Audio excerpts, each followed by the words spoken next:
Welcome back, everybody, to another episode of Zim's Beer Review. Thanks for tuning in. I'm your host, Garrett Zimmer. We got another IPA. As you can tell, they're probably my favorite beer style. If you look over here, you'll see what's on tap today. We have, of course, Three Creeks Brewing Company. Their Crowd Pleaser IPA. It doesn't show up very great on stream because of the green screen, and the can is obviously green, so it's a little tricky to show you, but actually you can see it pretty well. Anyways, Crowd Pleaser IPA from Three Creeks Brewing Company. Three Creeks Brewing is actually out of Sisters, Oregon. If you are unfamiliar with Sisters is, and I would guess that's probably the majority of you, Sisters is kind of like very central Oregon. Near, I would say, Bend, Oregon, if you're familiar with that. It's not in the Willamette Valley, which is on the west side of Oregon. This is the central Oregon. So Sisters, Oregon. This is Three Creeks Brewing Company, Crowd Pleaser IPA. I believe I've had at least one of their beers in the past. I don't remember if it was Crowd Pleaser or not. I actually don't have the opportunity to buy Three Creeks Brewing beer in Wyoming, so I actually made a trip to Oregon recently, visit some friends and some family, and I bought a few Oregon beers to bring back with me to do reviews on, this being one of them. So I haven't had this, to my knowledge. If I have, I don't remember what it tastes like. I'm excited to try it. I've heard really good things about the brewery. I've heard good things about this beer in particular, specifically from some of my friends who think this is one of their favorite IPAs. I guess we'll see what we think. So we're going to open it up. This is 7.3% India Pale Ale, Crowd Pleaser. I believe it's filtered. I don't think this is a hazy like everything is now lately. I feel like everything's a hazy IPA. Hazy this, hazy that. It's a big fad right now, I'd say. This is, of course, clear. You can see very golden in color. It looks, I can smell this. It's very aromatic, actually. It smells like, I'm getting like lots of fruit, a little bit of malt, the fruit hop combination, but I do get a strong malt flavor, or scent, I should say. Okay. We're going to give her a shot here.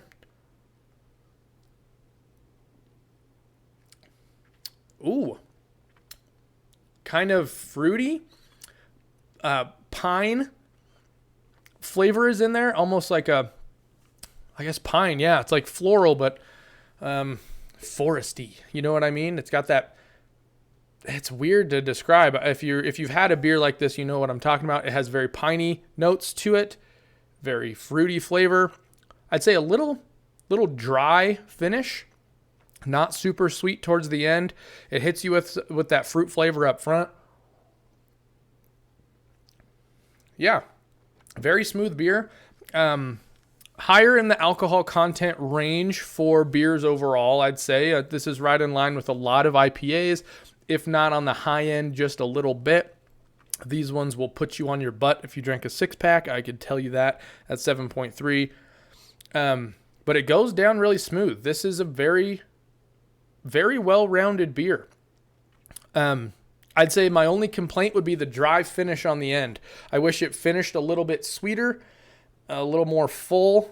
It's really dry. Like, think of like dry champagne, where it's almost sweet, but then you finish your drink and you're like little just dry, not bland, but yeah.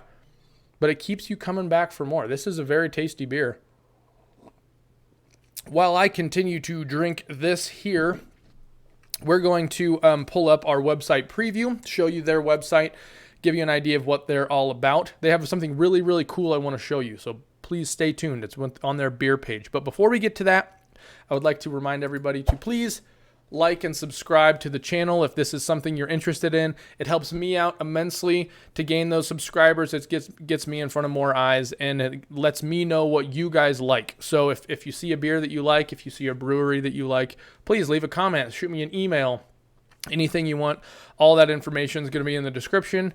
Reach out to me however you would like, and let me know what you think. If you want to critique, if you have comments, questions about the beer, where you can buy it, whatever it may be, feel free to reach out. But yeah, subscribe to the channel if it's something that interests you. So anyways, we're going to pull down our little, oh, did I do it? There we go.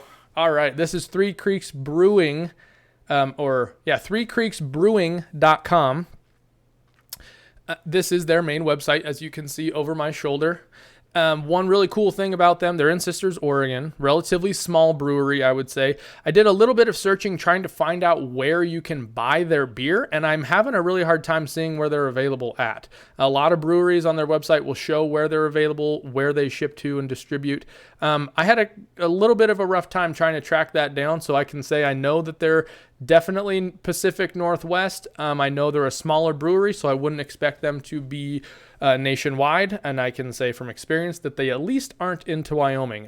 Maybe they've made it down into Colorado, a little bit more populous state. That could play into it, but anyways, this is their main website, as you can see over my shoulder.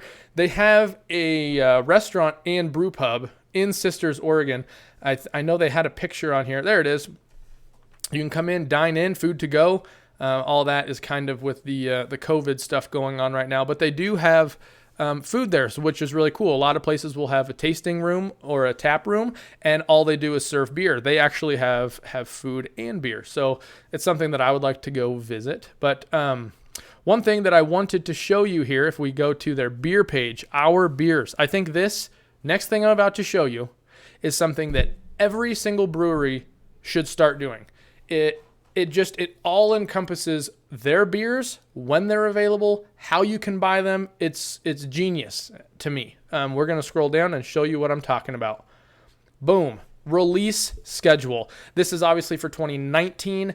They haven't updated it for 2020, and now we're over halfway through. I would imagine that it probably stays true for 2020, but check this out. I know it's a lot of information to take in at once, but once you figure out what it's showing you, man, you get so much information from this. The top row up here, you can see those are their beers that they have year round, as you can see all year. And then at the end over here, you can see the ways in which you buy them: 6-pack cans, bottles, or in kegs, which is awesome. Below the year round, you can see seasonal can series. These are just the cans and draft beer. You can read what the name is, the months that they're available.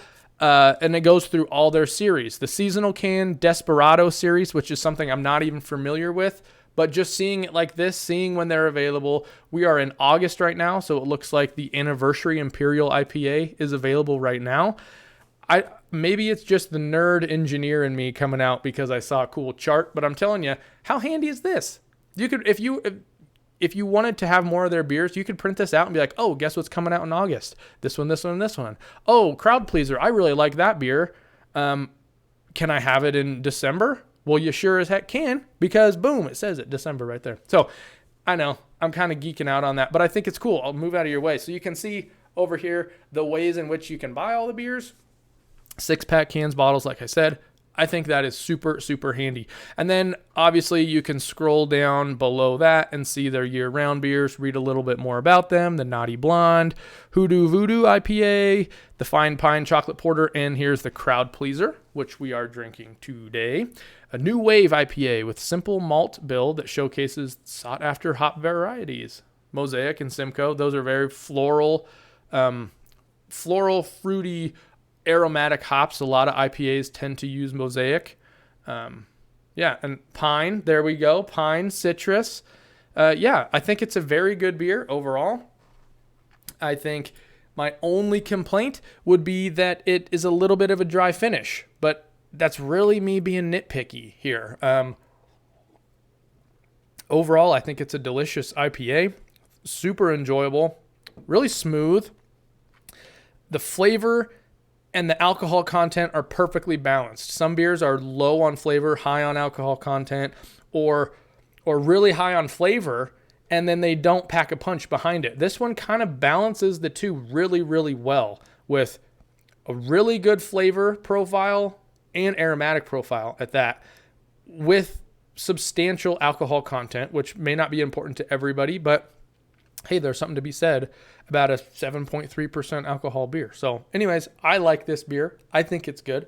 I encourage you to try it. I encourage you to go to threecreeksbrewing.com, check out their beers. If you go to threecreeksbrewing.com/beer, That's where you can get that chart that I was showing you, if that's something that interests you. So anyways, thank you guys for tuning in for another episode. We're going to be back next week with yet another beer. You guessed it. Anyways, thanks guys for tuning in. And as always, have a beer.